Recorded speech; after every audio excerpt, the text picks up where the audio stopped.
Vamos lá. Bom, uma ótima noite a todos, sejam todos muito bem-vindos. Meu nome é Josileide Bezerra, eu sou a líder do GTRH, da Voluntários da Saúde, e hoje, no mês mais importante, que é o mês de setembro, Setembro Amarelo, que fala sobre a valorização da vida, nós teremos essa webinar que com certeza vai trazer muitos esclarecimentos sobre como não adoecer no ambiente laboral. Bom, eu quero agradecer a iniciativa do Voluntários da Saúde em aceitar essa webinar, nessa parceria entre os GTs, GT-RH e o GT de Estratégia, né? Muito obrigada, doutora Nazaré, por ter aceito essa obra que a gente vai construir juntos aqui nessa noite, que é de muita importância, esclarecedora para todas as instituições de saúde. A Fabiane Regis também, que é enfermeira, ela faz parte do Voluntário da Saúde no GTRH. Eu quero dizer para vocês que a importância também de ter mulheres, né, representando essa fala é também muito importante. Então, eu inicio aqui falando um pouco, um texto que é de impacto bem importante sobre essa questão da saúde mental no Brasil e também no ambiente laboral. Hoje, no Brasil, 12,6% por cada 100 mil homens, em comparação com 5,4% por cada 100 mil mulheres, morrem devido ao suicídio. Os trabalhadores de segurança pública, policiais, bombeiros e agentes penitenciários e da saúde, médicos, enfermeiros e técnicos, são expostos a condições de trabalho particularmente estressantes, que podem gerar sofrimento mental, em casos extremos, levá-los ao suicídio.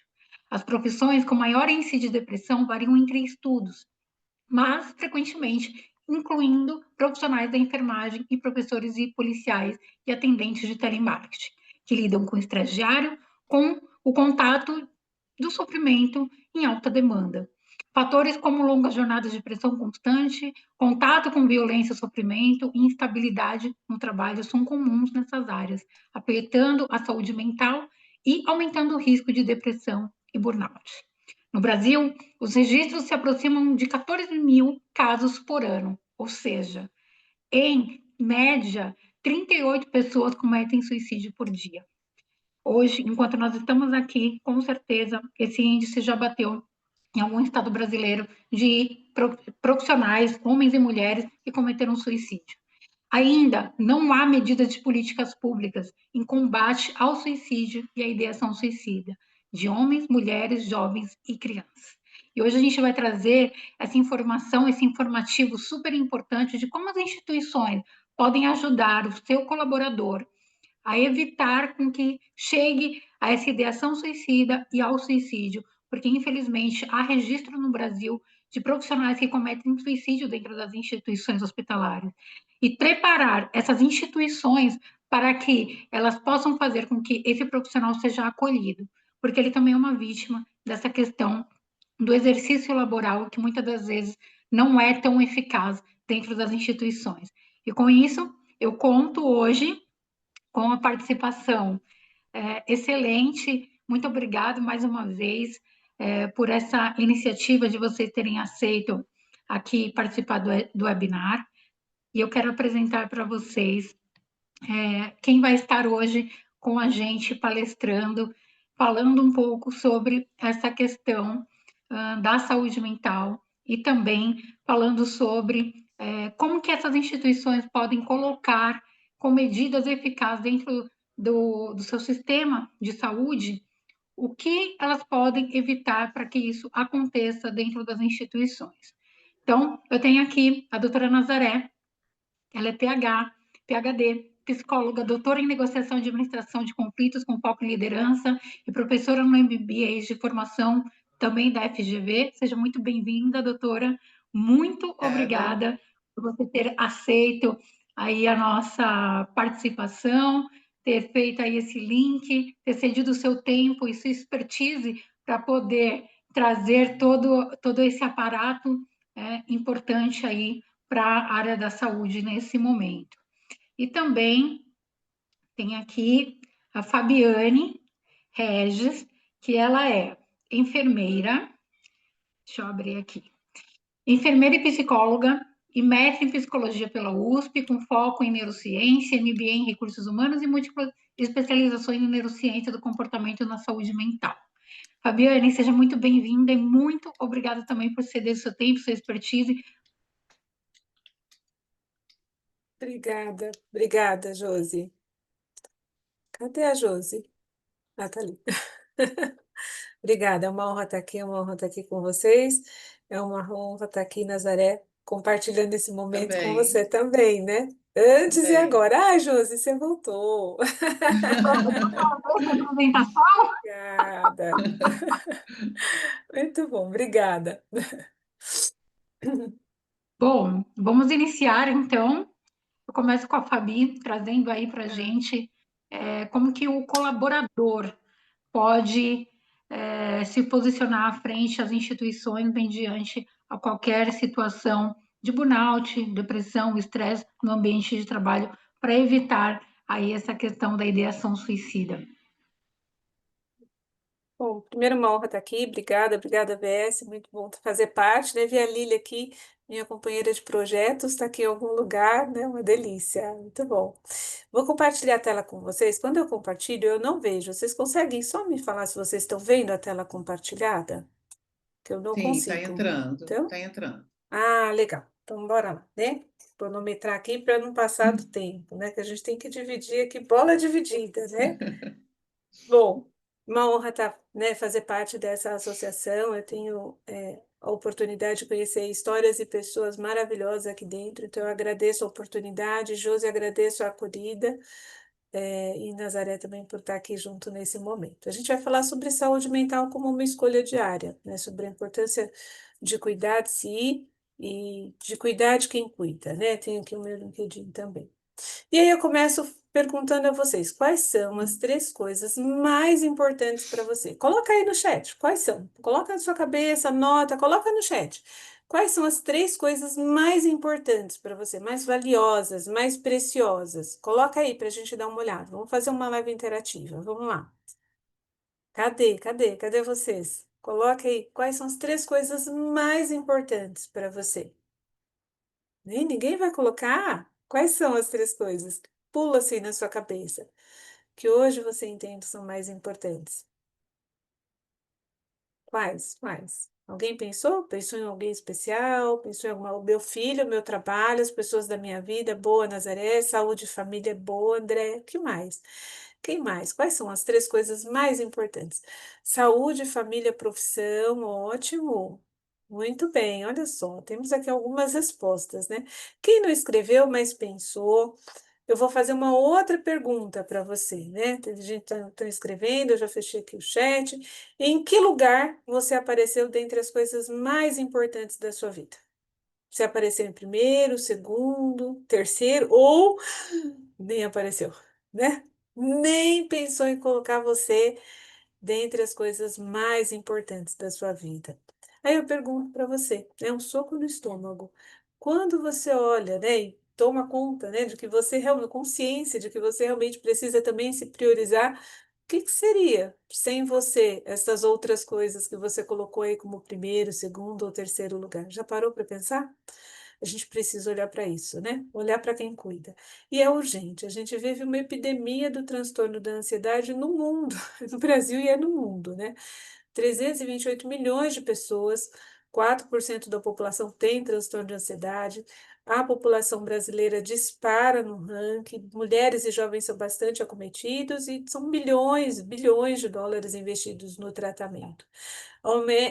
No relatório, no informe mundial da Organização Mundial de Saúde, algumas coisas chamam a atenção, né? São bilhões de pessoas com transtorno, incluindo jovens e adolescentes. A Josi trouxe dados bem específicos do suicídio, né? Uma em cada 100 mortes nesse relatório, 58 acontece antes dos 50 anos, e quem tem condições graves de saúde mental, em média, morre 10 a 20 anos mais cedo. Opa! Isso está acontecendo e está acontecendo agora. Então, a gente precisa olhar para isso. Quando a gente Olha, para o Brasil, né, os afastamentos do Brasil, a gente vê que o Brasil está enfrentando uma crise de saúde mental, né? O maior, dobrou a quantidade de afastamentos nos últimos 10 anos, né? Chegando a 472 milhões. É muita gente afastada por transtorno mental. E quando a gente especifica, a gente vê o quê? Que ansiedade e depressão estão ali no topo. As pessoas são mais afastadas por ansiedade e depressão. Então é urgente olhar para isso. E não é só no Setembro Amarelo, a gente tem que olhar para isso todo santo dia, né? Esse mês ele marca para a gente olhar para isso, mas assim, não deve parar por aqui, né? A gente deve olhar para isso mais vezes, com mais cuidado, porque temos muitas pessoas adoecidas. A Organização Mundial ela lançou o Plano de Ação Integral, que vai trazendo alguns objetivos, né? Fortalecer a liderança, prevenir, reduzir o estigma e a discriminação, a gente precisa letrar as pessoas com relação à saúde mental.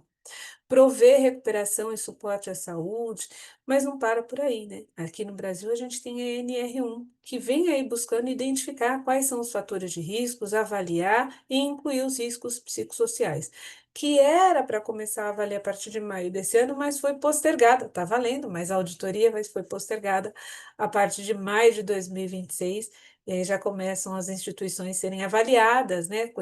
Enquanto elas estão realmente tendo ações relacionadas à prevenção do adoecimento de saúde mental, identificação e avaliação de fatores de riscos psicossociais, com a intenção de diminuir esses transtornos. E isso por quê?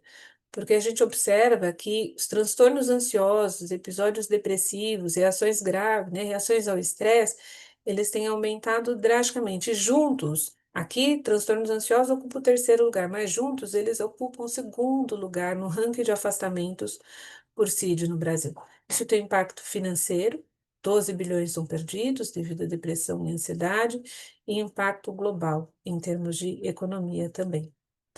Fora isso, a gente ainda se depara com o apagão dos profissionais de saúde, né? Ou seja, quase não tem mais, vai diminuindo a quantidade de profissionais disponíveis, né, nas instituições. Cada vez mais você vê as instituições, de ensino e faculdades falando: olha, esse ano não fechou turma, esse ano a gente postergou para fazer em vez de fazer turmas semestrais, turmas anuais. Então a gente começa a observar que esse esgotamento dos profissionais, né, como se fosse uma epidemia silenciosa, que hoje eu já não sei nem se está tão silenciosa, e que tem impactos severos aí na saúde mental, na segurança do paciente, na qualidade do cuidado e mesmo na retenção dos profissionais. Então, não dá mais para fingir que a gente não está vendo, que a gente não está ouvindo, que a gente não está falando, que tem que falar, e nem dá para se refugiar na internet, muito menos para fazer terapia pelo chat GPT, hein?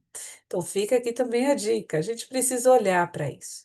E olhar para isso significa também entender o que que é a saúde mental, né? Pela organização, pelo OMS, o que que a gente tem, né? É um estado, a definição, saúde mental é um estado de bem-estar mental, que permite às pessoas lidar com o estresse da vida, desenvolver as habilidades, aprender, trabalhar bem e contribuir para a comunidade. Então, é bem amplo o que a gente entende e tem como definição de saúde mental. E eu pergunto para você, como é que você está cuidando do seu bem-estar mental? O que é que você tem feito para isso? É interessante, né? Porque às vezes a gente começa a pensar na nossa saúde quando a gente está doente. Se a gente está bem, a gente até ignora, nem liga. Mas quando a gente está doente, a gente, eu preciso fazer um exercício, eu preciso cuidar da alimentação, porque o colesterol está alto, porque o joelho não está funcionando bem, porque minha cabeça, eu estou muito irritado, muito estressado, eu não estou dormindo direito. Aí a gente começa a pensar na nossa saúde. Mas a nossa saúde, ela deveria ser preservada. Eu pergunto a você, o que que você está fazendo para preservar a saúde que você tem hoje? Como é que você está cuidando dessa saúde que você tem hoje? Como uma bússola, um GPS para a gente olhar para a nossa saúde mental é a gente usar e olhar para os pilares da inteligência emocional. É como se fosse uma rota, né? Que vai ajudar a gente, um guia, que vai ajudar a gente a perceber como é que a gente está, como é que estão as nossas relações, como é que a gente está mantendo ali a nossa energia, se conectando com as pessoas e criando boas relações. Tudo isso tem impacto direto na nossa saúde mental. Então, como nessa, ter como bússola as dimensões da inteligência emocional para fazer uma visita aí, como é que a gente está cuidando de cada uma dessas dimensões. E aqui eu pego os pilares da inteligência emocional do Daniel Goleman. E vamos começar pelo autoconhecimento, né? Eu tenho clareza de quais são meus pontos fortes, quais são meus talentos, né? Pelo que as pessoas me elogiam, para que elas me convidam, né? Eu consigo nomear as minhas emoções, eu consigo saber o que que é quando eu estou triste, quando eu estou alegre, quando eu estou com raiva, eu consigo perceber isso, né? Como é que isso me pega, dá nome para isso, né? Essa autoconsciência bem desenvolvida, ela é fundamental para a gente perceber os sinais precoces da ansiedade, da exaustão e do estresse, para a gente não deixar que isso nos adoeça, né? Quanto maior o nosso autoconhecimento, mais rápido também eu percebo quando a coisa está saindo da linha, que eu preciso de ajuda ou que eu preciso mudar algo na minha vida, na minha forma de se relacionar, nas escolhas que eu tenho feito para não adoecer. Então, esse é um pilar importante. Tem o filme que ficou muito conhecido, que é o Divertidamente. Eu brinco que não é um filme só de criança, é um filme que serve para adulto também. Para a gente aprender a reconhecer essas emoções, e que todas elas têm a sua importância, não tem uma que é melhor que a outra, todas elas têm a sua importância, né? A questão é quando é exagerado, aí chama, quando é exagerado pode se tornar disfuncional, e eu não aplicada no contexto adequado. Então, a gente precisa, de alguma forma, aprender a nomeá-las, né? Aprender a reconhecer essas nossas emoções. Reconhecer também o que faz o nosso coração bater mais forte. O que eu gosto de fazer? Qual é o meu propósito? O que me alegra? O que me nutre emocionalmente falando? Quais relações me nutrem? Como é que eu tenho cuidado delas? Inclui reconhecer no autoconhecimento a nossa vulnerabilidade e aceitar que a vulnerabilidade faz parte de sermos humanos, né? Ela resgata isso, a nossa humanidade. Tem um livro para quem gosta de leitura, que é um livro fácil de ler, mas que também tem pesquisas e é consistente e traz essa questão da, chama Coragem de Ser Imperfeito, da Brené Brown. Ela também tem na Netflix, acho que se eu não estiver enganado, uma palestra, mas traz essas reflexões de como é que a gente está olhando para as nossas vulnerabilidades e aceitando essas vulnerabilidades. Uma outra dimensão da inteligência emocional do Goleman é a autocontrole. Eu prefiro falar da gestão. A gente não controla a emoção, a gente gerencia as emoções, né? Mas é reconhecer como é que as situações me impactam, né? O que é que me pega? O que que é aquilo que, opa, quando acontece, às vezes é uma fala, às vezes é um tom de voz, uma situação, uma palavra. O que é que me pega? Como é que isso me impacta? Quando eu reconheço e faço gestão dessas emoções, eu evito ter explosões emocionais ou mesmo arrependimento. Eu evito desgaste nas relações. Eu consigo contar até 10 e contar até 10 é essencial. Não é 1, 2, 3, 4, é 1, e 2, e 3, e 4.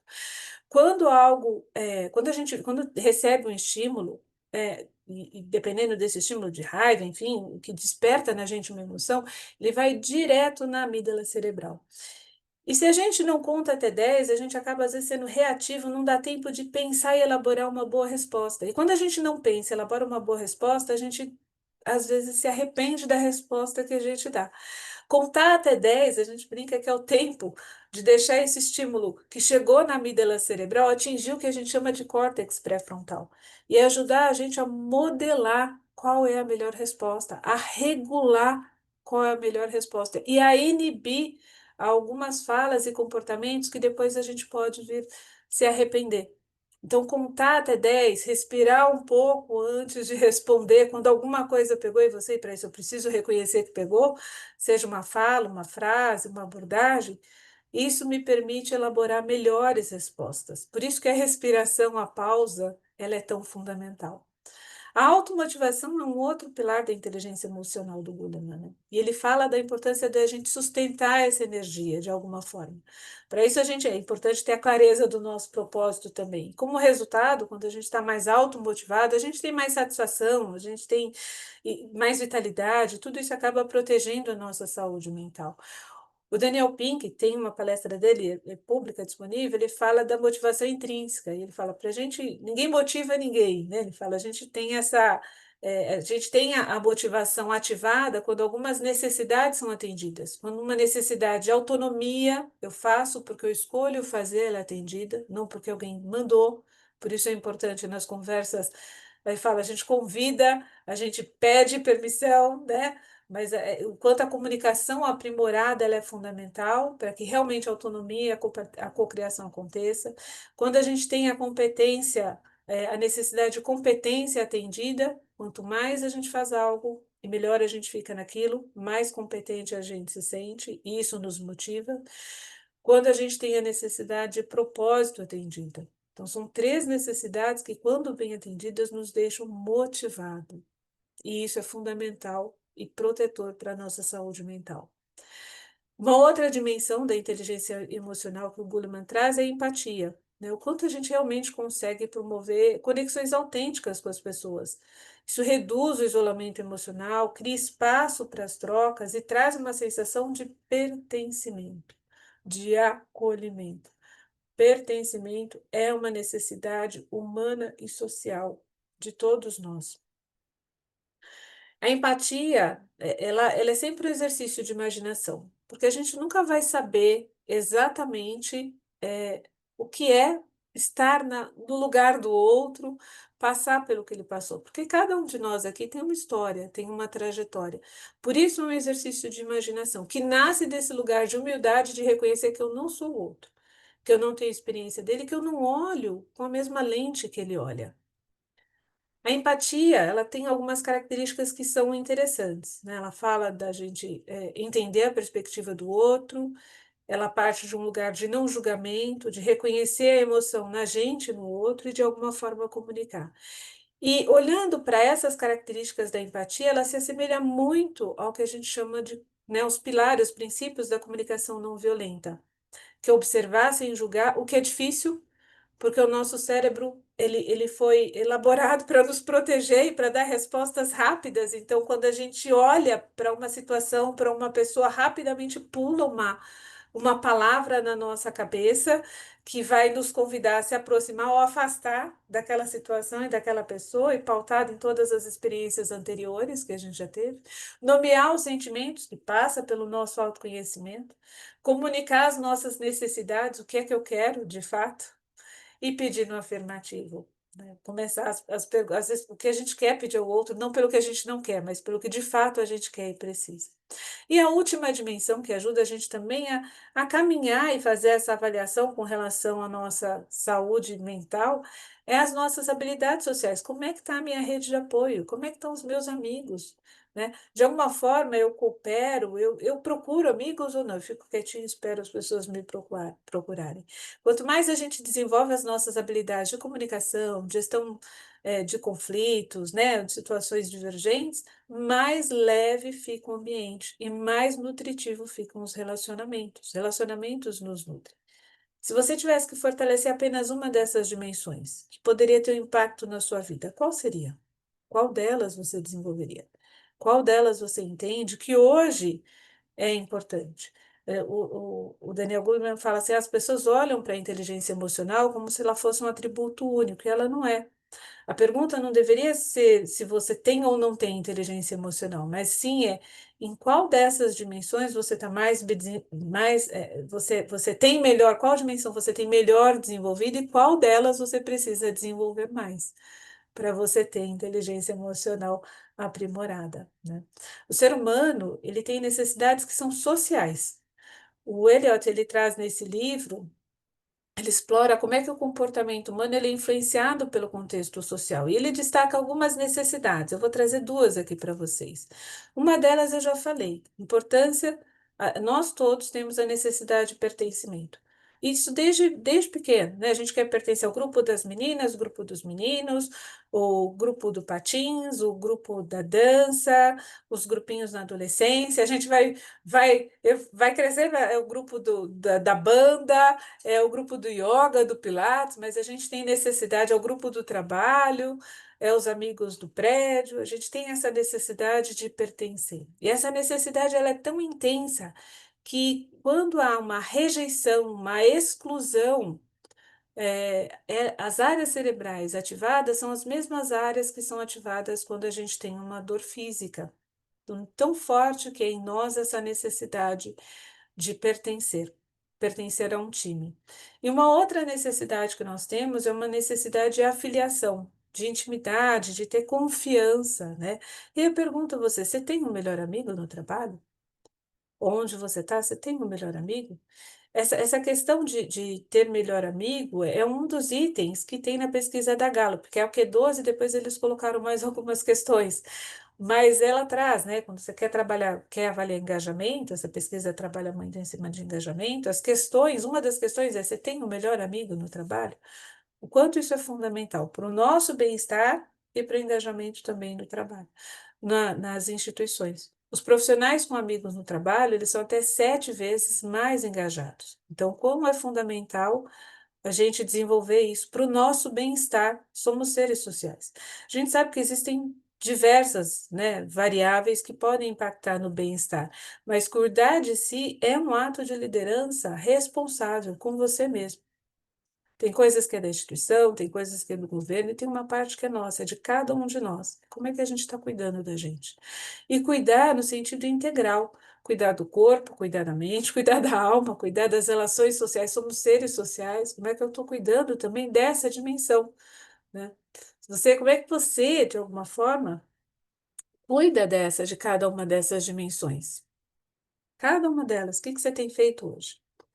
Tem uma psicóloga e pesquisadora que ela fala da questão da felicidade, ela fala que a felicidade ela tem alguns componentes, né? Que 50% da nossa felicidade é determinada pela nossa genética. Tem gente que tem lá, é mais otimista, né? Mais para frente, outros são mais quietos, ela vai falar 50%, né? Vai estar ali determinado pela sua genética. Só 10% é pela circunstância da vida. Tá casado, tá solteiro, tá divorciado, situação socioeconômica, idade, raça. E o que eu acho interessante dessa fala, dessa leitura, é que 40% desse nosso bem-estar está relacionado a atividades intencionais.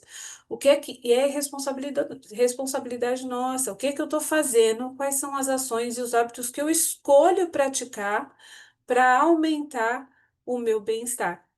E aí ela fala que é importante a gente adotar pequenos hábitos que podem, de alguma forma, ajudar no nosso bem-estar mental. E eu trago algumas coisas que para a gente refletir aqui, né? Você tem feito uma pausa? Você faz pausas, né, no seu dia a dia, em casa, no trabalho? Como é que você tem feito isso, né? Quando você faz check-ins emocionais, como é que você tá? Como é que foi seu dia? Quando você saiu, quando você chegou aqui, como é que foi seu dia? Você faz pausas para poder ir tomando consciência de que emoção está prevalecendo, né? Você direciona a atenção, você direciona o foco, você aprende coisas novas, você tem disposição para aprender coisas novas. Às vezes a gente precisa fazer mesmo é uma limpeza emocional, sabe? Anotar antes de dormir uma coisa que precisa deixar aí. Às vezes é uma coisa que a gente está recarregando na nossa bagagem, né? Que opa, tá pesando e já não cabe mais. Opa, isso aqui eu tenho que tirar para cuidar da gente. A gente precisa cuidar daquilo que a gente se alimenta em vídeo, em música, em Instagram, em notícias. A gente sabe que notícias ruins, repetidas notícias ruins, elas vão impactar no nosso bem-estar, vão impactar no quanto a gente vai ficar mais angustiado, mais nervoso. Isso vale para tudo, né? Veja, pensa quando você vê um vídeo, uma série, quando você fica ali imerso em notícias ou ruins ou não, né? Como é que elas impactam em você? Então, o que que você tem se alimentado conscientemente? Né? Você tem se alimentado daquilo que te faz bem? E treinar a reflexão, aprender a dizer não é fundamental, né? Antes de sair dando uma resposta, a gente, opa, para lá. Ao dizer sim para a pessoa, eu estou dizendo não para que aspecto, para que parte que diz respeito à minha pessoa. Porque se você não escolher as suas prioridades, alguém vai escolher por você. Então é importante a gente ter essa clareza para negociar antes de sair, assumindo tudo que é colocado às vezes na nossa mão. Olhar para o problema, mas buscando a solução. A gente olha para o problema, mas não fica só nele, né? Sai buscando ali a solução. Pedir ajuda, oferecer ajuda. Como é que você tem feito isso no seu dia a dia? São pequenas mudanças diárias que vão gerar grandes transformações, né? A chave da mudança duradoura é a consistência, é o dia a dia, é o passo a passo. Vocês conhecem a história do monge, o menino e o açúcar? Alguém já ouviu falar dessa história? Vou ler essa história para vocês. Uma certa vez, uma mãe e um menino viajavam uma montanha bastante alta, né? Ela queria encontrar muito monge. Ela estava cansada, cansada, mas ela queria muito pedir um conselho para o sábio. Na verdade, ela queria que o sábio pudesse ajudá-la. Até que ela chegou diante do monge, do sábio, e perguntou, e ele, quando ela chegou, o monge perguntou para ela: como é que eu posso ajudá-la?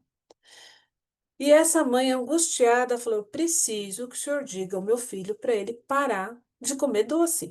Eu já tentei de tudo, mas não tem jeito, eu estou desistindo. Me ajuda, por favor. Aí o monge olhou para ela com calma, olhou para o menino. Ah, então o pequeno precisa parar de comer doces. Ficou intrigado ali, ela, isso, precisa que pare de comer doce. Aí o monge falou assim para ela: então tá bom. Então volta daqui uma semana. Ela não entendeu nada, tinha viajado, andou tanto. Achou estranho, mas ok, ela seguiu. Ela falou, pensou com ela, né? Falei, bom, passado esses 7 dias, o monge vai trazer uma fórmula mágica, alguma coisa, um remédio, uma cura milagrosa que vai ajudar o meu menino parar de comer doce. Passou uma semana, essa mãe voltou lá com o menino, foram lá conversar com o sábio, com o monge de novo. E aí, quando ela chegou perto do monge, o monge de novo para ela, como é que eu posso te ajudar?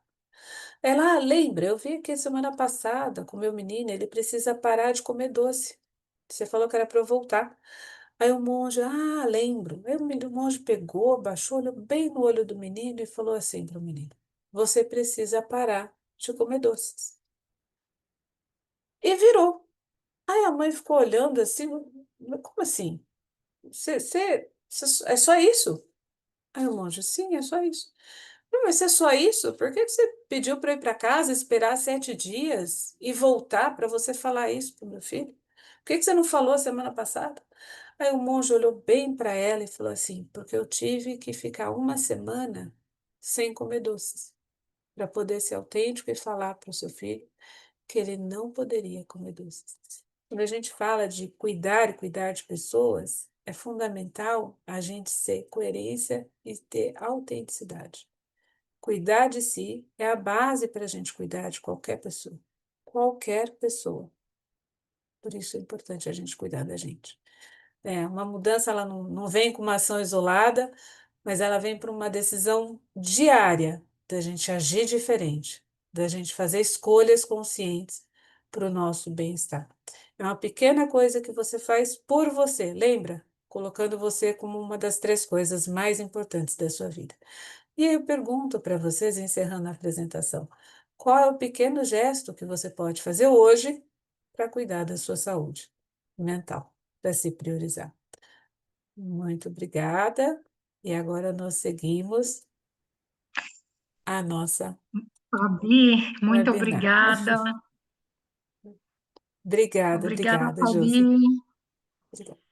Foi importante nesse primeiro bloco. Acho que fica aí a palavra nesse primeiro bloco como pertencimento, né? Quem sou eu? Né? Para que o outro não me atinja, primeiro eu preciso me conhecer. Então, eu só permito me adoecer se eu não me conheço, né? Então, muitas dessas questões que a gente fala sobre a saúde mental dentro das práticas laborais, né?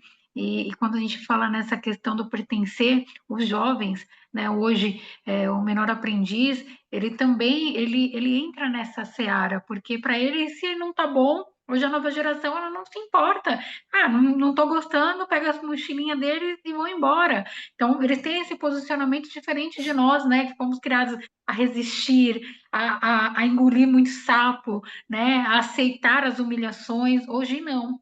Então, o pertencer, quando eu me conheço, o outro não consegue atingir a minha honra, a minha integridade, o meu caráter, né? E nem me adoecer, né? Porque o adoecimento mental está no poder da palavra. Então, muitas das vezes é aquilo que a gente não quer ouvir, muitas vezes é a maneira como o outro se reporta a nós. Então, a gente precisa ter esse cuidado, né? E a Fabi falou brilhantemente da questão da comunicação não violenta, né? Eu preciso saber me comunicar.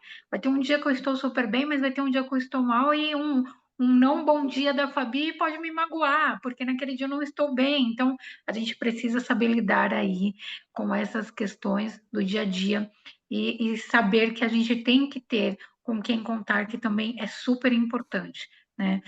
Então, para dar continuidade, agora falando sobre, né, a questão de como as instituições podem se colocar em favorecimento desses profissionais no exercício laboral, de como ele pode, aonde ele pode buscar esse apoio, esse auxílio e a quem ele deve recorrer. Doutora Nazaré, seja muito bem-vinda. Fala para a gente como que as instituições podem se portar mediante a questão da saúde mental dos seus colaboradores nessa atual gestão. Obrigada, Josi. Quero dar os parabéns à Fabi. Foi incrível sua apresentação. Parabéns. Estou muito feliz de estar aqui com vocês hoje. Queria agradecer rapidamente algumas pessoas, o Marcelo, que também entra com a gente aqui e sempre dá suporte às nossas lives, do Voluntário da Saúde, o convite da Josi, né, a nossa colaboração entre os GTs é muito importante, né, eu já fiz colaboração com vários outros e é muito bom ter todos vocês aqui. Queria agradecer a minha co-líder, que está aí, a Débora, foi minha ex-aluna na FGV, uma médica maravilhosa, está aqui comigo hoje. Todos os nossos voluntários, de todos os GTs, em especial os meus voluntários aí do GT Assistencial que estão se pronunciando aí no chat. Obrigada por vocês estarem aqui. E eu estou vendo aqui outras pessoas também, né, outros médicos e enfermeiros que foram meus alunos na FGV, muito feliz em estar com vocês e vocês estarem aqui nos prestigiando, porque esse, de fato, é um assunto muito importante. O Marcos, que está aí com a gente também, prestigiando o nosso superintendente. Então, a Voluntários é uma instituição e nós estamos aqui sempre à disposição para ajudar, né, para apoiar as instituições do SUS. Quem não conhece o nosso trabalho, entre no nosso site. Para nós é muito importante o engajamento, então, se vocês puderem compartilhar depois aqui a foto nossa no LinkedIn ou no Instagram e compartilhar os nossos posts também, é muito bom, porque assim a gente vai atingir um número muito maior de pessoas. Vamos falar sobre o Setembro Amarelo, é uma pauta muito importante para todos nós, especialmente profissionais da área de saúde, mas não só nós. O meu tema de hoje, eu vou falar sobre o papel das instituições para cuidar de quem cuida. Nós cuidamos das outras pessoas, mas como nós cuidamos de nós mesmos? Então, o meu alerta é sobre isso. Não é? Então, Setembro Amarelo, ele nos lembra que a prevenção do suicídio, a promoção de saúde mental deve ser prioridade constante, especialmente no ambiente da área de saúde, e esse mês nos convida, então, para refletir sobre isso. Como que as instituições, não só nós, mas como que nossas instituições estão aderindo às campanhas, estão ajudando, estão apoiando as pessoas, de fato, a se cuidarem. Nós temos uma pesquisa que saiu no PubMed em 2020, bem no meio da pandemia, que trazia um número enorme de suicídios em residências, né, em pessoas que estavam fazendo residência médica, muitos deles em função dos prontuários eletrônicos, ou seja, a digitalização dos sistemas e como ela trouxe para a gente muitas soluções incríveis, mas como ela tirou os profissionais da área de saúde da zona de conforto, não é? Do suposto saber, eu domino tudo e agora a digitalização dos meus sistemas entraram e eu não sei como lidar, eu não sei como fazer sobre isso. Então, vamos pensar sobre isso, vamos refletir. Quando nós não temos o controle, quando nós não temos o domínio, o que nós fazemos sobre isso? Então, eu trouxe aqui uma frase bem para a gente refletir. Cuidar de si não é egoísmo, é responsabilidade. Cuidar de quem cuida não é opcional, é essencial. Essa frase eu trouxe, eu criei para vocês, bem quando a gente estava conversando, eu, Fabi e Josi, sobre essa live, porque era justamente para trazer um alerta sobre isso. Então, quando a gente fala sobre a saúde mental, culpar os profissionais de saúde não é apenas uma questão individual. Quando nós estamos bem, nós entregamos o nosso melhor, seja na assistência, seja na gestão. Então, nós precisamos ficar atentos a tudo isso e não ficar com vergonha de nos cuidar, porque algumas pessoas acham que tem só que trabalhar, trabalhar, trabalhar e tem vergonha de dizer que está se cuidando, que está se divertindo. Então, a gente precisa atentar para tudo isso e nos permitir, nos sentir que a nossa vida, a nossa saúde tem sim que ser prioridade e que se a gente não estiver bem, nada vai acontecer. A pandemia nos trouxe muito essa questão porque ela evidenciou na área de saúde uma vulnerabilidade. Então, nós, profissionais de saúde, ficamos totalmente estrangulados com muitas pessoas precisando de nós e nem sempre nós tínhamos recursos, nós tínhamos insumos, nós tínhamos tempo para atender da forma que nós gostaríamos que fosse, não é? Porque nós nos exigimos demais, e é bom que seja assim, mas a exigência não pode ultrapassar o nosso autocuidado. Então, o Setembro Amarelo, ele não é só uma data que a gente tem que lembrar disso, ela tem que servir para alertar e, a partir daí, a gente trazer um olhar sobre isso para todos nós. Nós que atendemos pacientes, mas nós também que cuidamos da nossa família, dos nossos amigos, que nos relacionamos, como a Fabi estava falando, né, como é importante que a gente traga todo esse olhar. Então, quando a gente faz isso, a gente, claro, vai ter um cuidado muito maior. Então, vamos refletir sobre isso, não é? Vamos trazer um olhar para como nós vamos, de fato, trazer um cuidado. E eu trouxe aqui uma analogia que eu criei para vocês. Pensem num farol, aquele farol que guia os navios em grande tempestade. Só que por trás desse farol tem um salva-vidas, um guardião, aquele que silenciosamente lida com a escuridão, com a força do mar. Assim são vocês que estão aqui, não é? Os nossos profissionais da área de saúde, que somos pilares das tempestades, na pandemia ou em qualquer outra adversidade. A pandemia apenas revelou uma sobrecarga e um desgaste muito grande de quem cuida. Então, esse é um alerta que eu quero trazer para vocês. Como que nós, profissionais de saúde, vamos lidar com tudo isso quando a nossa luz começa a falhar, começa a se apagar? Então, eu queria trazer um olhar sobre isso, não sendo pessimista, porque eu sou muito otimista, quem me conhece sabe disso, mas vamos pensar nas adversidades, como que nós lidamos e como que nós olhamos para nós, não só para o outro, que é a quem a gente vai cuidar. Então, trazendo alguns dados alarmantes para vocês, para a gente ver o quanto isso é urgente. 720 mil pessoas morrem todos os anos de suicídio, especialmente profissionais da área de saúde, é um dado da OMS. 472 mil afastamentos por transtornos mentais aconteceram em 2024.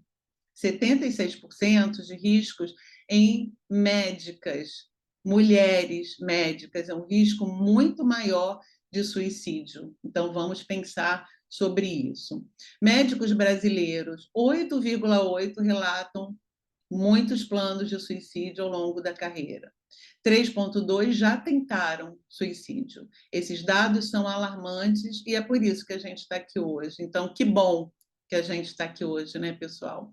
Profissionais de enfermagem, temos alguns por aqui, 8,8 risco de suicídio no Brasil. A previsão para fechar 2025 indica agravamento nessa categoria, avassaladoramente. Então, vamos pensar, vamos ver como nós lidamos com todas essas pessoas que tanto prestam seu serviço, né, de forma tão dedicada. Então, eu queria trazer uma reflexão para vocês e tirar o pensamento apenas do cartaz, apenas da campanha, apenas das redes sociais que trazem, falando sobre o suicídio, sobre a campanha do Setembro Amarelo, para o cuidado real. Então, o Setembro Amarelo deve ser o ponto de partida, como nós dissemos aqui, tanto eu como a Fabi, para nos alertar, para nos lembrar, mas que a gente continue falando sobre isso em outros momentos. Então, número 1, utilizar a campanha como um gatilho para isso, para nos lembrar, para nos alertar e para a gente olhar para nós e para o outro. A rede de apoio permanente, ou seja, construir um sistema de suporte contínuo na sua casa, no seu trabalho, com seus amigos. A mensagem-chave seria: cuidar de quem cuida salva vidas. e é por vocês que nós estamos aqui hoje. Nós temos o CVV, que é o Centro de Valorização da Vida, 188, que faz um trabalho incrível já há bastante tempo, e ele traz um apoio emocional para a prevenção do suicídio 24 horas por dia. Então, se você percebe alguém que precisa de ajuda e você não está dando conta, dê o contato do CVV, indique a psicoterapia, dê algum apoio, alguma informação para essa pessoa. Alguns indicadores que importam muito, é importante que a gente pense na gestão eficaz de como a sua organização faz a gestão emocional da saúde mental dos seus colaboradores. O absenteísmo traz 15%, é um índice muito alto, e a rotatividade anual, 25%. Então, é importante a gente olhar para esses indicadores críticos. Hora extra crônica, as pessoas têm feito 20% maior do que sua jornada necessária e para a qual ela é contratada. Os indicadores de estresse estão altíssimos, a satisfação com o clima organizacional lá embaixo, NPS baixo, se você for fazer uma pesquisa de clima, por exemplo, e a taxa de utilização dos programas internos nem sempre são aquelas que a gente espera. Então, isso também é um motivo alarmante para se falar sobre o assunto. 80% do engajamento é o que nós esperamos, mínimo, dos engajamentos nos programas de saúde mental, mas eles ainda não atingiram esse número. Os meses máximos de afastamento costumam gerar em torno de 6 meses, e às vezes mais. Então, precisamos pensar sobre isso. Absenteísmo mensal, clima organizacional semestral é o que a gente precisa medir, as empresas não fazem isso. O engajamento trimestral e o retorno pós-afastamento. A pessoa voltou. O que você faz com ela quando ela volta de um afastamento por burnout, por exemplo? Geralmente ela volta e nada é feito. Ela volta e nem se fala mais nisso, porque falar sobre saúde mental ainda é um estigma, né, pessoal? E é por isso que a gente tem que falar incansavelmente sobre esse assunto. Bom, o Brasil é o segundo no ranking mundial de burnout, e nós sabemos, as pesquisas apontam, que a liderança ativa e colaborativa ela pode reduzir em até 70% de burnout nas empresas. Então, líder, você também é responsável por tudo isso. Os impactos financeiros são: o Brasil perde anualmente 78 milhões de dólares devido à queda de produtividade causada pela depressão. Olha só isso. Mais de 100 mil benefícios são concedidos aos colaboradores devido a transtornos mentais nas empresas. E olha só que incrível, apenas em 2022 o burnout entra no CID, no Código Internacional de Doenças. Só a partir daí que as empresas começaram a olhar para isso, e eu creio que a NR1 veio forte agora, também por causa disso. Então, é um número muito importante, mas que nos traz uma luz no fim do túnel.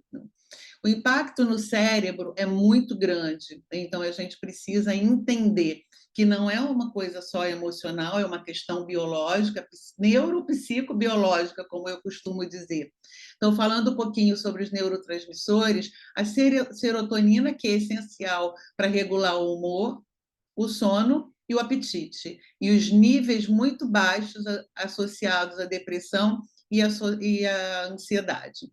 A dopamina, ela é ligada ao prazer, é aquela que nos motiva no dia a dia, e ao sistema de recompensa do cérebro. O desequilíbrio deles pode influenciar nos vícios, na depressão e nos transtornos psicóticos. A noradrenalina, aquela que a gente, quando treina, sente assim, o nível de prazer lá em cima, ela está envolvida na resposta ao estresse, atenção e alerta. Os níveis desregulados da noradrenalina podem causar ansiedade e oscilação de humor. E aí tá bom. Então, como é que o nosso cérebro acaba reagindo a tudo isso? Esgotamento cognitivo, ou seja, redução da capacidade de foco, atenção, planejamento e tomada de decisão, ou seja, tudo que nós precisamos para entregar o nosso melhor no nosso trabalho, no dia a dia. pode trazer uma hipervigilância, então, estado constante de alerta, tensão, medo, ansiedade, aumento de estresse. Desequilíbrio energético, então, comprometimento do sistema imunológico, trazendo algumas doenças psicossomáticas direto, e o que faz com que você, às vezes, nem tenha diretamente, de forma precoce, o seu diagnóstico, porque muitas das vezes o diagnóstico de doenças psicossomáticas demoram para ser feitas. Com isso, a terapêutica, com certeza, demora também a chegar. O que as instituições já fazem hoje em dia? Bom, algumas aderem a campanhas e elaboram manuais, cartilhas, palestras durante o Setembro Amarelo e ao longo do ano. Outros programas de saúde e qualidade de vida no trabalho, que agora com a NR1 vai pontuar, espero eu, mas existem algumas lacunas identificadas muito importantes. Ações pontuais, falta de continuidade e integração entre as iniciativas, ou seja, não adianta implementarmos nenhum plano de ação se o nosso colaborador não vai aderir e se a gente não vai motivar a essa adesão também. Baixa mensuração, as pessoas criam um plano de ação e não têm métricas sobre o antes, durante e o depois. E isso prejudica também a adesão. E a formação de lideranças, pouco preparo das lideranças para identificar e lidar com questões de saúde mental. O líder, às vezes, não lida nem com a dele. Como é que ele vai lidar com a do colaborador? Então, a gente precisa, sim, ter programas, plano de ação, fazer o diagnóstico, como a gente tem feito muito aí com a NR1. O que elas devem fazer? Criar cultura do cuidado, ou seja, transformação de cultura organizacional, integrar os conceitos de ESG nas empresas para que as pessoas sintam que ele vai ter a prevenção e que nós ganhamos com a prevenção. A saúde não é gasto, ela é investimento e a gente precisa olhar dessa maneira. Monitorar os indicadores, porque as métricas são importantes e isso faz com que a sua empresa, sabendo que ela tem um ganho, infelizmente é isso, né, gente? Às vezes a empresa, ela pensa no resultado, só que ela não pensa no resultado da saúde do colaborador e ela está precisando pensar nisso, porque o colaborador saudável, ele produz mais, ele entrega mais, então, obviamente, o resultado é muito maior. Estruturar todo esse fluxo para que os processos entrem de forma orgânica dentro do seu plano de negócio, dentro do que você busca entregar, não só para o seu usuário final, mas para o seu usuário interno, que são os seus colaboradores. Então, pensando nisso, qual o papel da liderança? Liderar pelo exemplo é o que a gente ouve falar e não ouve implementar. Reconhecer sinais, ou seja, desenvolver habilidades para identificar tudo o que está acontecendo de forma precoce, sobrecarga, burnout, sofrimento mental nas suas equipes. Olhe para você e olhe para eles. Escuta ativa e colaborativa é importante. Garantir pausas, ou seja, assegurar que as escalas sejam justas. Às vezes, na área de saúde, nós temos plantões que sobrecarregam demais e as pausas são importantes, elas precisam se tornar realidades nas nossas instituições. Escutativa, acabei de falar sobre isso, então praticar a empatia, praticar a colaboração. Nós estamos aqui fazendo uma colaboração entre os GTs da AVS, da Associação Voluntários de Saúde, eu falei sobre isso no início da minha fala, porque eu acredito nisso. Eu acho que quando você, às vezes, a gente tem numa mesma instituição setores que não conversam, que não se falam. Então, um setor faz uma gestão de um processo, o outro está fazendo a mesma coisa e um não ajuda o outro, não colabora, porque tem competição e não colaboração. Então, a gente precisa muito falar sobre isso. O papel do colaborador sempre, autocuidado, reconhecer os próprios limites, saber que ele precisa regulamentar, que ele precisa trazer a gestão das suas emoções, trazer para ele, tanto em casa quanto no lazer e no trabalho, um momento em que ele possa respirar, em que ele possa olhar um pouquinho para o que está acontecendo de forma mais orgânica. Planejamento e engajamento institucional, ou seja, participar ativamente dos programas propostos, isso é muito importante. Comunicação e apoio, ou seja, implementou um plano de ação, ninguém vai engajar se você não comunicar e não apoiar.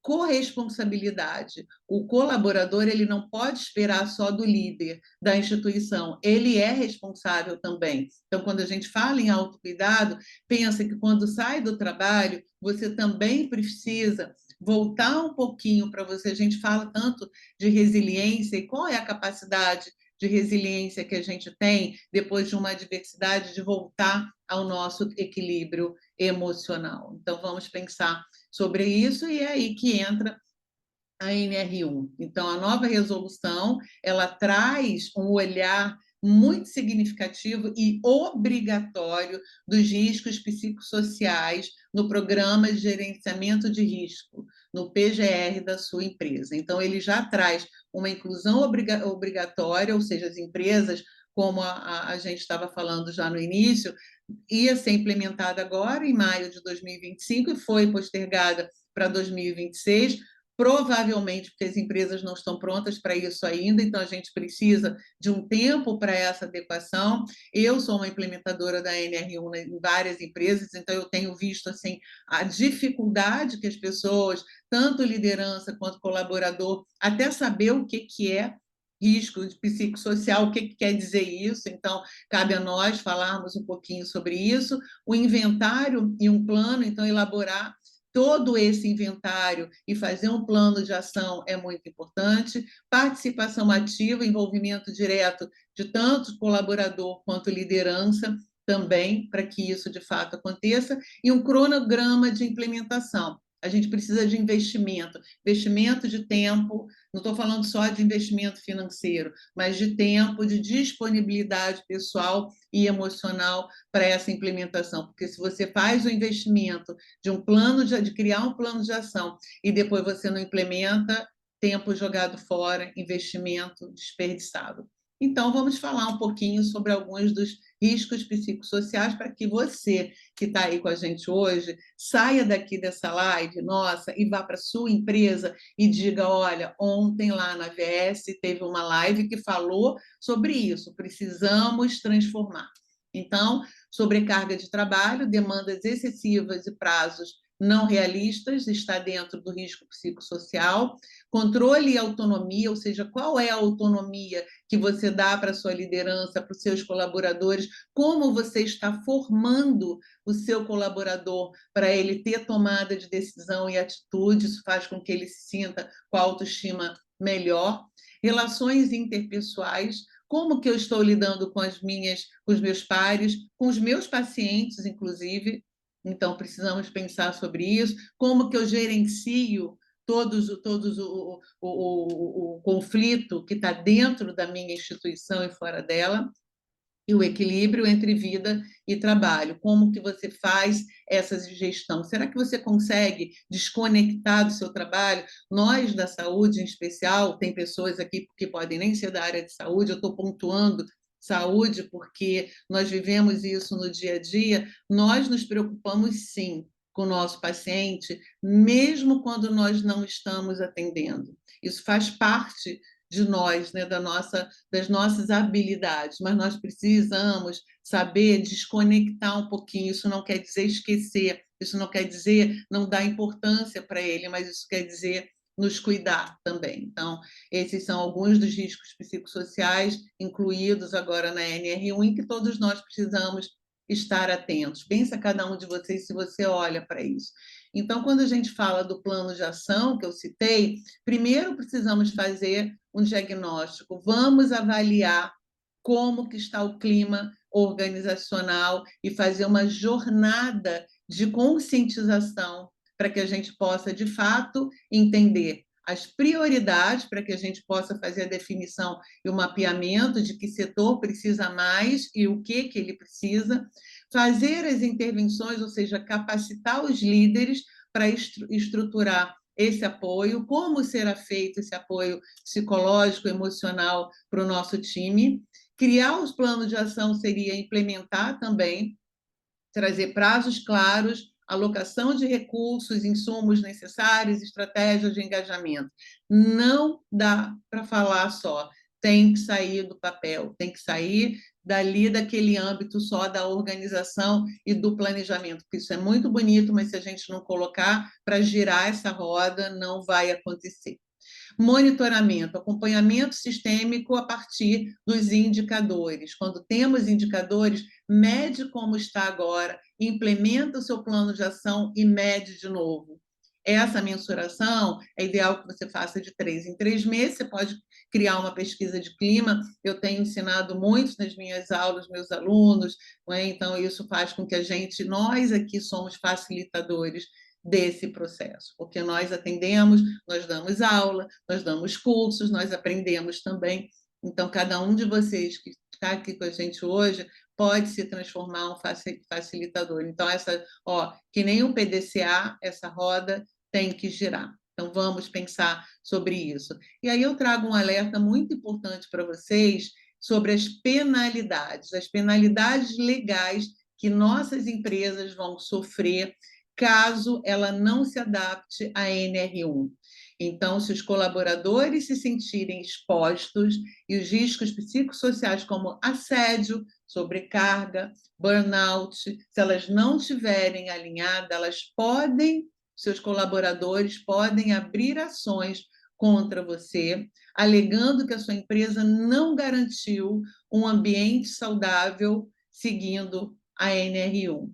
E aí você vai ter que responder a essas penalidades. Então, preste atenção nisso, é um alerta para todos nós, é urgente.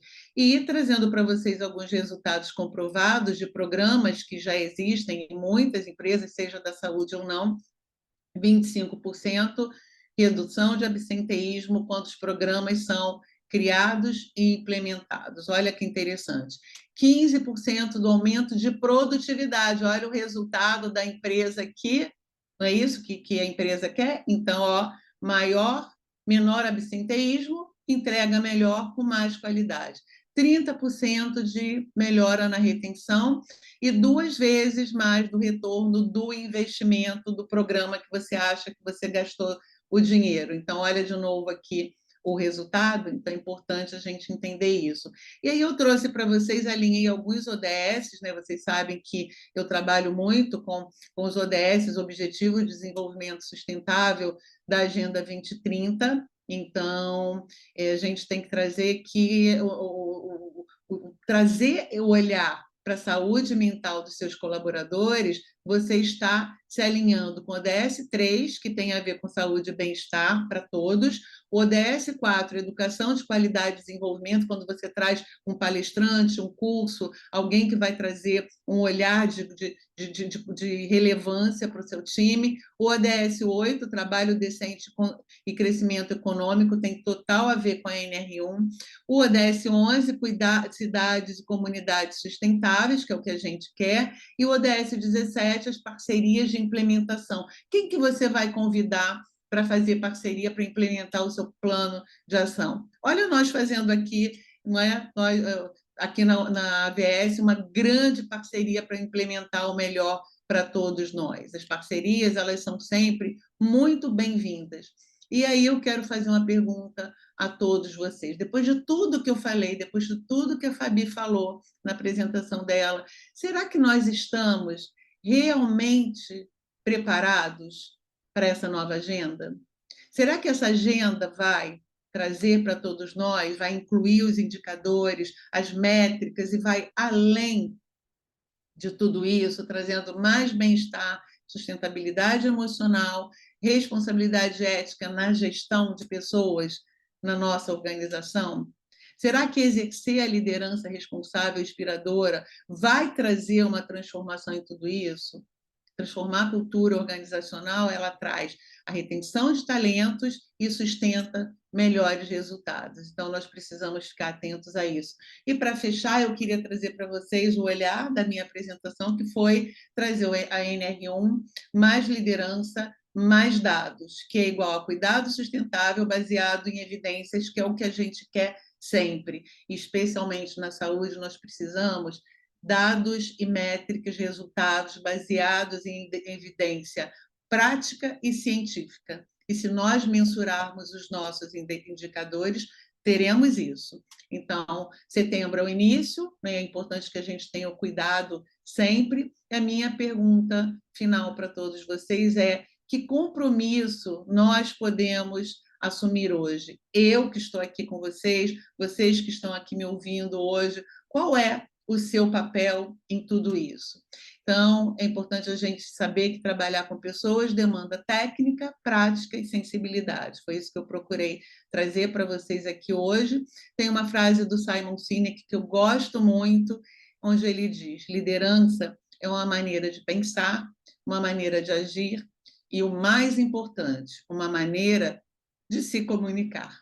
Então, aqui está a bibliografia da minha apresentação de hoje. Eu estou muito feliz de estar aqui com vocês. Quero dizer que cuidar da saúde mental não é um custo, é um investimento. Aqui o meu cartão digital vai lá para o meu Instagram, então me sigam no Instagram, no LinkedIn também. Façam a divulgação da nossa live de hoje, do assunto tão importante que nós falamos hoje, para que ele continue proliferando e para que as pessoas falem cada vez mais sobre o assunto. Não é? Nós, como profissionais, como mediadores aqui, somos todos responsáveis. Um beijo para todos vocês, espero que vocês tenham gostado. Maravilhosa, foi excelente.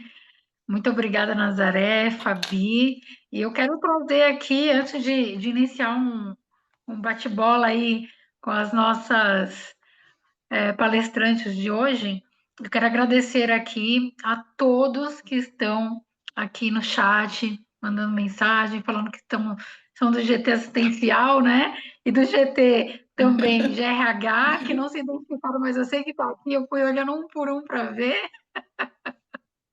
Muito bom, muito obrigada pela presença de vocês. Acho que essa multiplicação de conhecimento, ela é muito importante. A gente precisa multiplicar. Quanto mais nós falarmos, quanto mais nós nos posicionarmos em dizer precisa melhorar, precisa ser feito, né? É um resultado tanto para a instituição quanto para os colaboradores. Esses colaboradores, quando a gente fala, é desde a alta gestão a quem está lá fazendo o primeiro atendimento, que é muitas vezes o segurança, o porteiro, enfim, né? Então, é pegar toda essa tríade, né?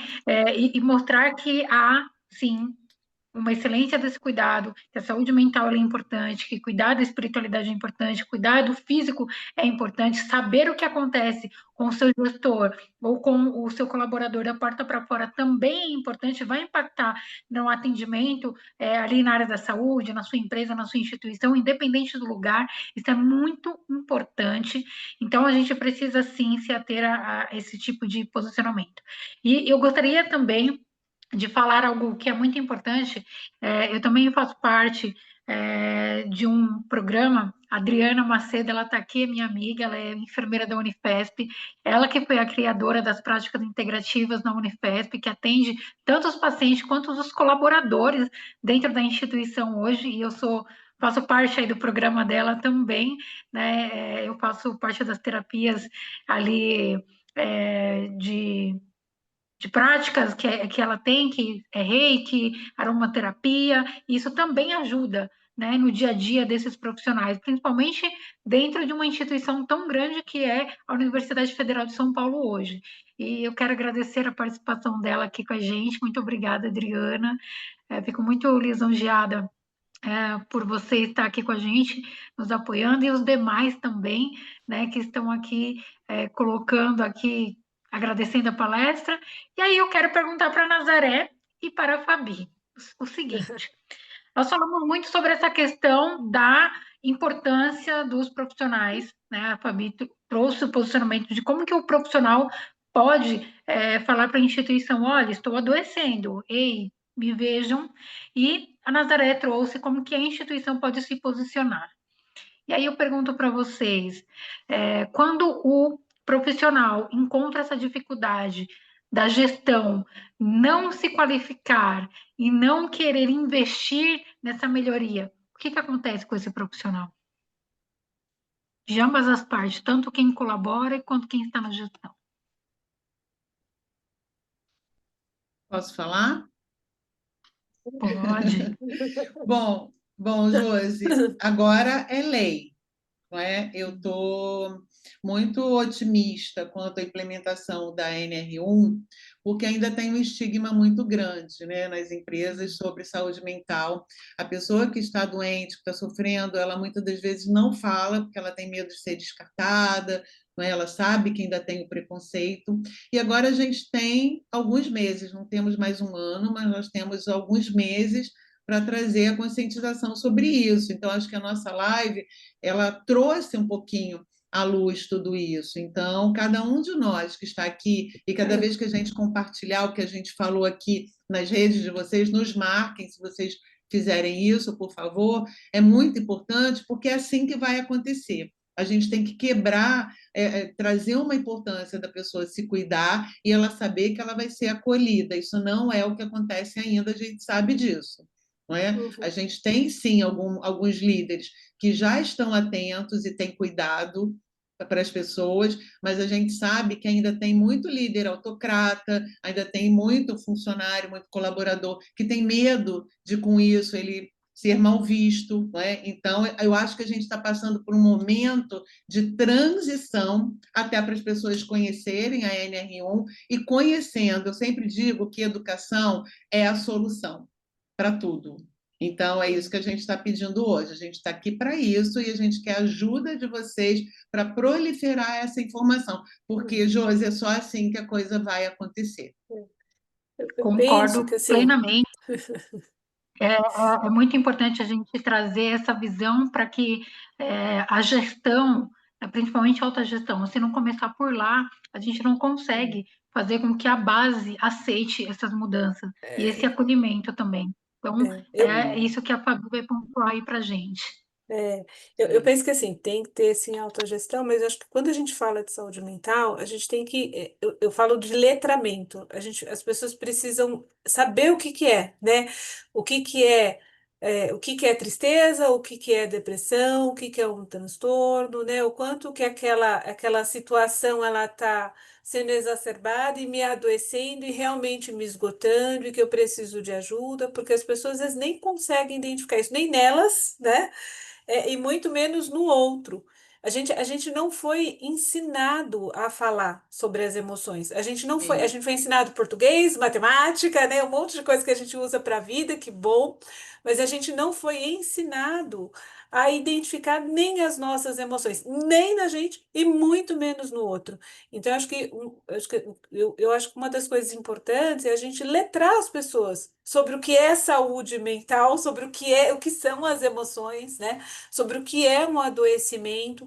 E eu penso, né, acho que como você trouxe, Nazaré, quanto mais a gente fala, mais aquele bicho-papão deixa de ser tão assustador, né? Mais a gente conhece, aquilo que a gente nomeia, a gente consegue tratar. A gente consegue conversar sobre, né? Então, acho que. sim, E eu não, eu acho que assim, concordo, a autogestão precisa ter um posicionamento, vem norma, vem lei, vem multa para isso, né? Ou seja, se você não se posicionar, vem multa para você se posicionar. Mas eu acho que não é um trabalho só de uma ponta. Eu acho que é um trabalho de todo mundo. É um trabalho que é da instituição, é da alta liderança, mas é de cada um também, de sim, cada um começar a entender que negócio é esse, né? Que é como é que eu sei que isso é um transtorno de ansiedade? Como é que eu sei que eu estou com depressão e que isso não é uma tristeza? Né? Como é que eu sei que isso é uma violência, que isso é um assédio, né? E não é só uma divergência de sim, opinião? A gente normaliza muita coisa e coisas às vezes que a gente nem sabe o que é. Isso é muito quando a gente fala de assédios, por exemplo, né? Dentro da instituição, violência dentro das instituições. E a gente nem sabe identificar, porque a gente já normalizou.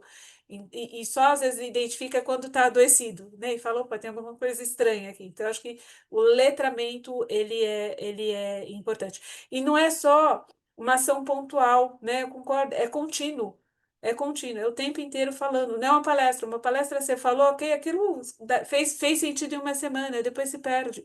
Então precisa ter ações contínuas para você, de fato, letrar e desenvolver as pessoas nessas questões de saúde mental, de fatores de riscos psicossociais. sim, Maravilha. Eu tenho certeza que se nós abríssemos aqui para discussão, né, alguém com certeza, em algum momento passou por alguma questão de burnout, por assédio, por algum gestor que foi ali omisso, que muitas das vezes adoeceu mentalmente, né, emocionalmente, quem está aqui participando. Então, assim, independente da sua área, do seu posicionamento, tem pessoas que estão doentes e estão adoecendo pessoas. Então, esse gestor que está adoecendo, ele também está doente, ele também Sim, precisa desse cuidado. Então, por isso que é É. importante a participação de todos. E a gente vê muita resistência hoje nessas participações, nessas discussões, quando a gente vai fazer programa de liderança, né, dentro das instituições, como o grupo médico são resistentes a participarem.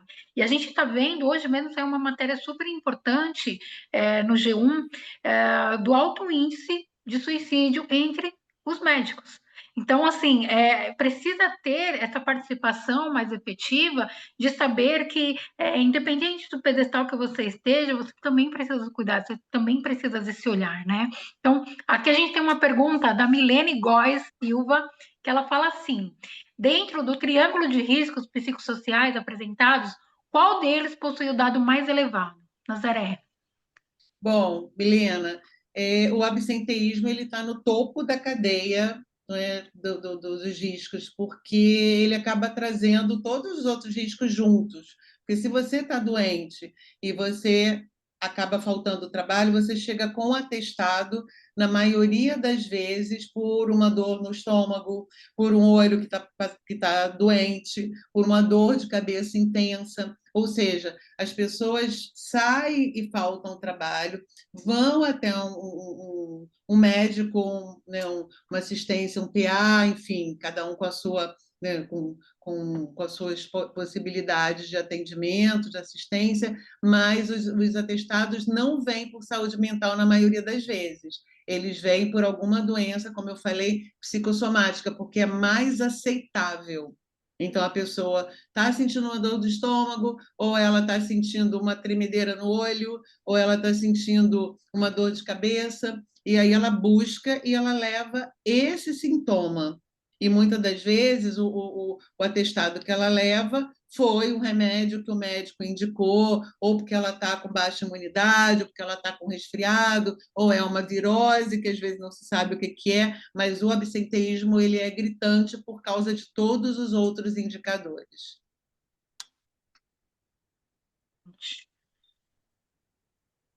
Exatamente. E isso traz uma visão que a gente precisa realmente desse autocuidado, né? A gente precisa Sim, olhar com mais empatia. A gente fala muito de empatia, né? É tão bonito falar de empatia, mas empatia você sairia do seu lugar de conforto para se colocar no lugar do outro, literalmente, né? Então é sim, difícil, né? É bonito você falar, é bonito as frases de efeito, mas você se colocar ali no lugar do outro que está sofrendo um assédio, você ser ali um ajudador naquele momento de dificuldade, muitas das vezes o outro acha que, poxa, se eu me expor para ajudar fulano nessa situação, eu vou ficar mal visto na minha instituição. Então a gente sim, precisa sair desse estigma.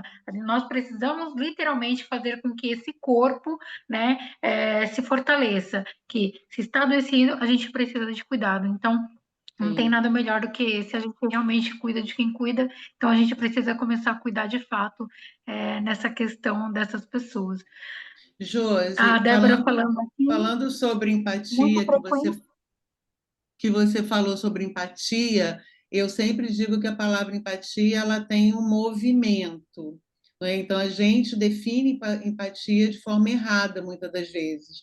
A gente vê Exatamente. empatia, não é como você entender o lugar do outro. Não, empatia é você entender, se colocar no lugar do outro e buscar solução. Isso é ser empático, né? Se você só olha, eu estou vendo alguém ali passando mal, que pena, coitadinho. Não, empatia é você ir lá e tentar fazer alguma coisa, dar o seu posicionamento sobre. E nas empresas é isso que a gente espera. Não adianta um líder que olha e fala, coitadinha ou coitadinho, ele está doente de novo. Não. Por que que ele está doente de novo? Por que que a pessoa de novo precisou faltar?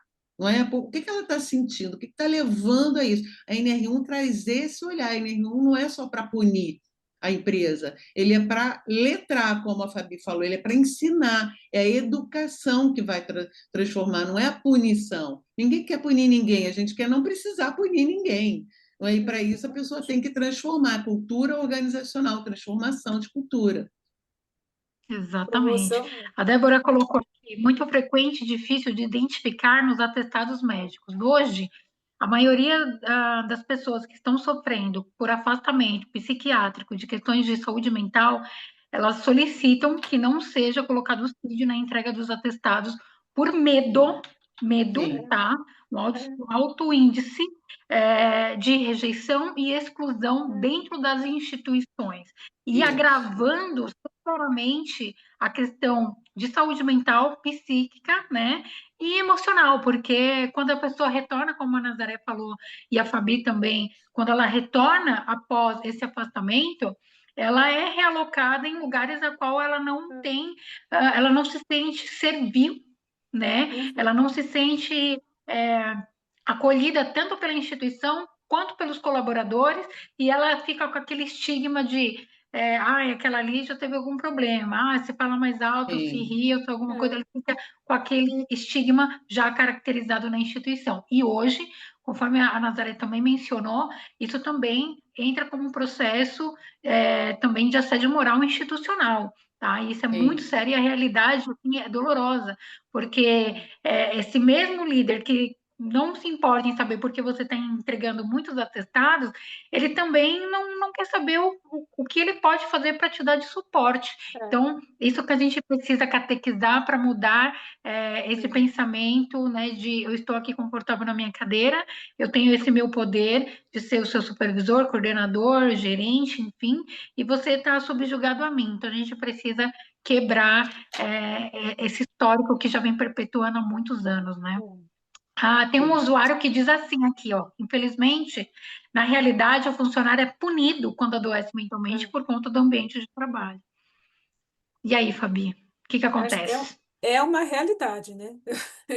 E é muito, Cuidado por com a isso que emenda muitas clause. pessoas, por isso que muitas pessoas optam por não entregar, né? Então tem muita gente que tem o atestado e ele opta por não entregar, por continuar trabalhando, ainda que adoecendo e tomando remédio para não pegar o afastamento, né? Justamente com medo, de ser julgado, de ser excluído, né? De novo, a dor da rejeição ela é real, dói ser excluído, dói ser rejeitado, né? A gente quer pertencer. Então, acho que as pessoas acabam evitando fazer isso e trabalhando adoecidas. E é interessante que às vezes a equipe percebe que tem alguma coisa estranha, que a pessoa está doente, mas ninguém tem coragem de falar e de abordar, né? Então, eu volto na tecla, a gente precisa trabalhar com as pessoas, precisa trabalhar a segurança psicológica para as pessoas poderem falar. Um dos primeiros pilares, uma primeira etapa para você trabalhar a segurança psicológica é a inclusão. É você poder incluir essa pessoa dentro de... A primeira etapa da segurança psicológica é a inclusão. Então, veja, inclusão, pertencimento, são fatores essenciais para a gente começar a falar sobre isso e ter a liberdade de falar sobre saúde mental, sobre adoecimento dentro das instituições, para as pessoas começarem a se expor, né? Eu penso que a gente tem um número. Embora seja um dos países mais ansiosos, com dados, eu fico pensando isso é porque é subnotificado, porque se fosse notificado Com de fato a certeza. quantidade de pessoas adoecidas, né? O que eu conheço de profissionais de saúde que estão indo trabalhar tomando remédio, né? E isso me dói o coração, porque eu falo assim, poxa vida, é tanta gente boa, tanta gente competente precisando tomar remédio para cuidar de outros tantos que estão ali sobre o cuidado daquela pessoa. Então, a gente vive um momento muito crítico com relação aos profissionais de saúde, à saúde mental dos profissionais de saúde, né? Acho que e eu penso assim, toda situação complexa não tem necessariamente uma solução única e simples, né? E não é responsabilidade de uma única pessoa. Então, acho que são várias as ações que precisam ser tomadas, institucionais, governamentais, da pessoa, e acho que isso articulado e conjunto, a gente consegue melhorias, né, para as pessoas realmente, para a gente mudar esse cenário, né, de saúde mental, pensando especificamente nos profissionais de saúde. Só para a gente já partir para o encerramento, eu vou compartilhar algo que eu vi numa rede social, né, no LinkedIn, já tem mais ou menos um mês, creio eu, e um profissional de uma grande organização social, de uma OS, né, da área da saúde, ali é uma rede que a gente compartilha ali vagas de emprego, conexões, né, também, e aí esse colaborador faz um grande desabafo sobre essa instituição e ele fala da questão do assédio que ele sofreu de líderes, tanto de gestores, supervisores, em uma unidade de saúde dessa organização social. E ali eu li o relato dele nessa página e fui me atendo aos comentários após, né, que o pessoal vai colocando na página. Uma enxurrada, acho que tinha mais de 4.000 comentários falando sobre essa instituição e tantas outras, né, sobre a questão de ter ali dentro da organização profissionais na liderança que adoecem colaboradores. Isso é muito sério, porque quando a instituição é uma questão organizacional, precisa ser revisto com urgência. E ali várias outras pessoas falavam o nome desses colaboradores, né, que estão na liderança, estavam adoecendo, e onde eram as unidades aqui em São Paulo, que esses profissionais faziam parte. E aí você fica, a gente, nós que somos da área da saúde, de diversos meios, nós ficamos estarrecidos quando a gente vê isso, porque a gente fala assim, até quando? Né? É uma realidade, mas a gente se pergunta, até quando? Precisa a NR1 bater na porta e cobrar? Precisa a justiça entrar e notificar aquela instituição, né, financeiramente para poder doer no bolso, para que isso mude, né? E aí eu jogo essa bola para tanto para a Fabi e para a Nazaré, para a gente fechar aqui. Como que a gente pode se posicionar mediante essa exposição? O colaborador ele teve coragem de ir para a rede social, né? Ele está afastado por adoecimento mental devido a assédio moral. E ele colocou ali o desabafo dele, colocou o que ele fez, o caminho que ele percorreu para poder denunciar, e a resposta que ele teve foi o silêncio dessa instituição. E aí?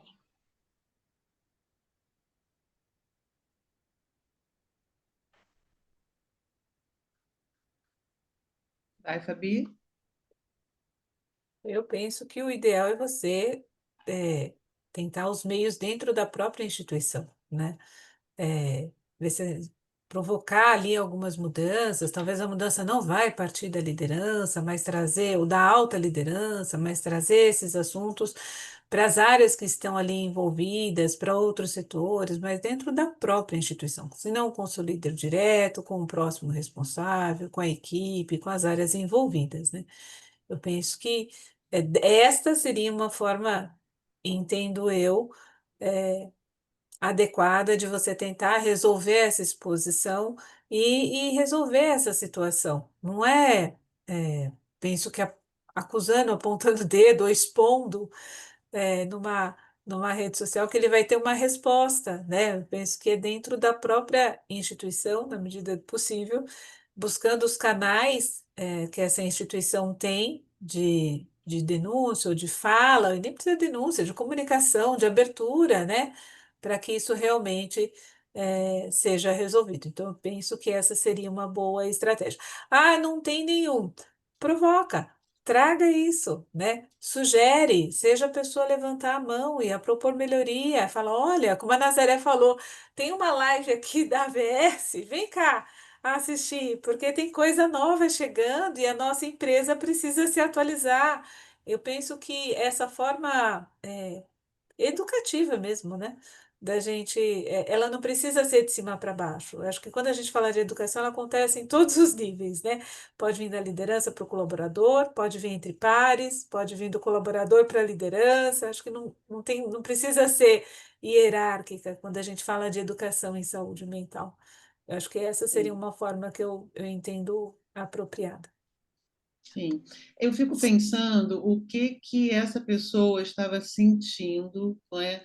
O quanto ela estava se sentindo esmagada e mal para se expor numa rede social para falar isso, não é? É o último recurso. É. Realmente, assim, a gente se colocar no lugar, ter empatia para uma pessoa assim é difícil, porque ela devia estar muito mal. A gente sabe disso, né? Porque geralmente as pessoas não querem falar isso em público, especialmente no LinkedIn, numa plataforma de relacionamento profissional. Não é? As pessoas querem mostrar o melhor e não o ruim. Então, a pessoa chegou num limite tal que ela acabou compartilhando. Isso é triste, muito triste.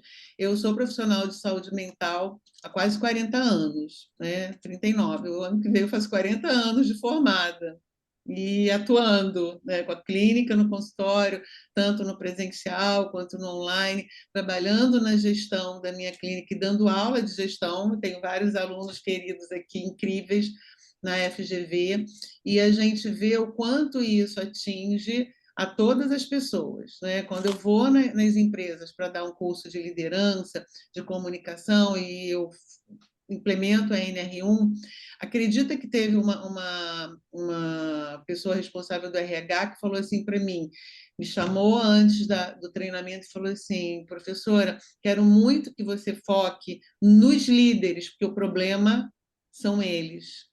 Percebe? A comunicação deles está deixando os nossos colaboradores doentes. Então, a pessoa do RH percebeu, ainda bem, me sinalizou, e aí o problema que ela trazia, eles me contrataram mais por causa da dificuldade de comunicação das lideranças, que também estão se sentindo fragilizados, incomodados, inseguros, não é? E aí eles jogam toda essa insegurança e ansiedade, medo até da crítica, não é medo de errar nos seus colaboradores. Isso impacta em todo o sistema, infelizmente. Não é? Então, ainda bem que a NR1 está aí. Eu acho que, infelizmente, Josi, precisa da NR1 para isso. Precisou, senão a gente não estaria vivendo por esse momento agora, mas tomara que todo mundo se adapte mesmo, que todo mundo estude, que tenha acesso a conteúdo como que a gente está tendo aqui hoje, outras empresas, outros profissionais estão falando sobre esse assunto e que a gente possa compartilhar sempre o melhor. Não é? E que cada um de vocês, como eu coloquei aqui, é um compromisso de todos vocês que são profissionais de saúde saírem daqui falando sobre o assunto. Se precisar de ajuda, pode nos chamar também. Com certeza. Estamos aqui, quanto a Fabiane, a Nazaré, eu também faço palestra de saúde mental, então eu creio que quando a gente fala sobre isso, é trazer esse alerta e esse autocuidado, né? Então, quanto mais a gente replicar esse assunto, quanto mais a gente levar isso para as rodas de conversa, para as reuniões, para debates dentro das instituições, e hoje tudo envolve a saúde mental. Tudo. O que você for fazer para falar, vai ter a questão de saúde mental que vai ter que ser levantada essa pauta. Então, a gente precisa começar a replicar mais e mais e mais vezes essa questão dessa saúde mental que a gente precisa ter e de forma livre, né? Em todos os ambientes, dentro das escolas, nas universidades, nas empresas, dentro de casa, com os filhos, enfim, a gente precisa falar de saúde mental. E hoje certeza. a gente Josi, agradece. queria comentar antes da gente terminar, Josi, um comentário da Débora e da Deb, minha parceira, muito interessante, muito importante, que é isso, né? A gente está aqui nessa live, 3 mulheres, não foi à toa. Não é? Então, Então, eu tenho, sempre que eu vou dar palestra, que eu tenho a liberdade, né, a autonomia de chamar pessoas, nada contra os homens, são incríveis, maravilhosos, e eles também têm que estar com a gente nisso, porque a gente precisa do apoio deles, mas eu sempre busco em que a minha mesa de discussão no Congresso seja ou toda de mulheres, ou que tenha pelo menos meio a meio. Esse também é um trabalho que nós precisamos fazer, tá, pessoal? Como a Deb falou ali, sororidade zero. Não, a gente tem que mudar isso, porque eu dou mentoria para muita alta gestão e muitas líderes mulheres vêm me procurar porque foram assediadas, estou até arrepiada falando isso, tá, gente? Foram assediadas por líderes mulheres. Isso é inaceitável.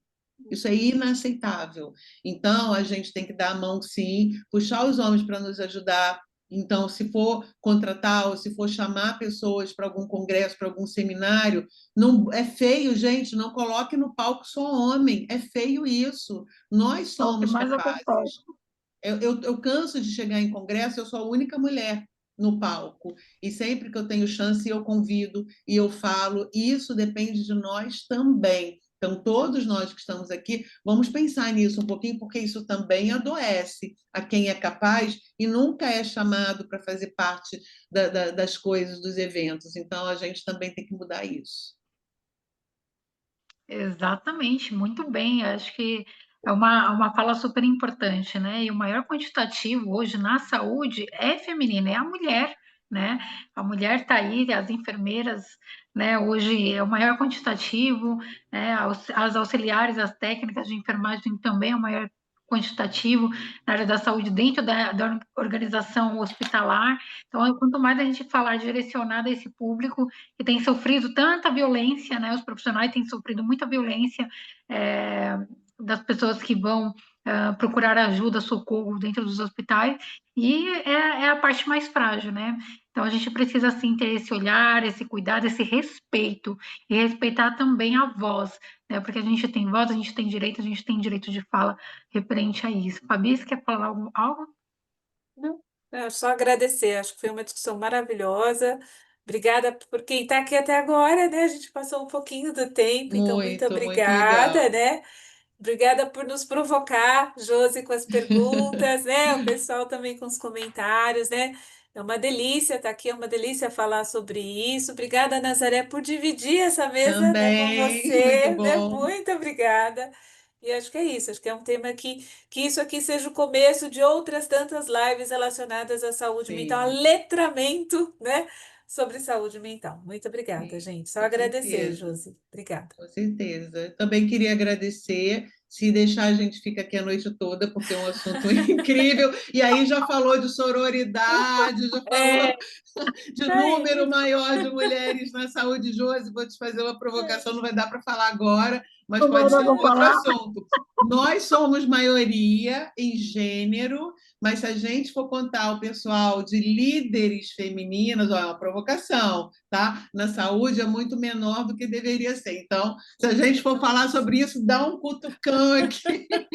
Então, gente, muito obrigada a todos vocês. Que conversa gostosa, né? Da gente bater Muito papo, bom. da gente conversar e receber todos vocês, homens, mulheres, né? E todos que estão aqui para nós, para levar o nosso, né, a nossa fala para mais pessoas e falem também, porque vocês também têm capacidade de falar tudo que a gente falou e levar essa informação, como a Fabi falou, é o letramento, como eu falei, é a educação que vai transformar todo esse cenário hoje. Muito obrigada a todos vocês que estão com a gente até agora. Obrigada. Com certeza, eu quero agradecer imensamente a todos que ficaram com a gente aqui, que participaram, que mandaram mensagem, né? Foi muito importante ter vocês aqui com a gente.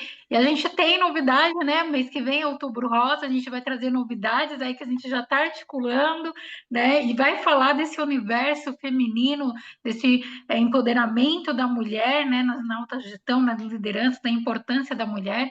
Então a gente vai trazer novidades com certeza. Eu quero deixar aqui para vocês uma ótima quinta-feira. Desde já, um bom fim de semana a todos, uma sexta-feira, um bom fim de semana. A gente se vê, repliquem essa live, vai estar salva lá no YouTube. Essa live vai subir lá para o YouTube no canal da AVS. Multipliquem conhecimento, convidem mais pessoas para participar também desse projeto que tem aí impactado a todo o Brasil. Muito obrigado, um até breve, ótima noite. Beijo, meninas. Beijo, Beijo, gente. pessoal. Boa Tchau. noite. Beijo, tchau. Saindo em um, dois, três. Beijos.